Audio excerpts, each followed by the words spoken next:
Y ahora el segundo producto que estoy probando es este cepillo, bastante frizz. Hoy no tanto porque es el segundo día de que lo lavo, pero aún así se aprecia con un poco el desorden. Viene así. Miren, acabo de cachar el cepillo trae temperaturas. Entonces, por ejemplo, ahí está en el color orange. Entonces su temperatura es de 180 grados. Aquí está en el color red, rojo, y su temperatura es de 220. Y su temperatura green es de 140. Está bueno. Yo creo que lo voy a probar en 180, 140. Voy a partir con 140. Y primero que todo voy a estar poniendo un protector térmico. Voy a estar usando este de John Frieda que se llama Freeze Ease. Y lo consiguen en cualquier jumbo.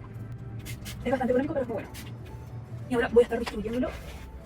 Ya, y ahora el momento de verdad que no sé si pasármelo así o por abajo. Quizás por abajo.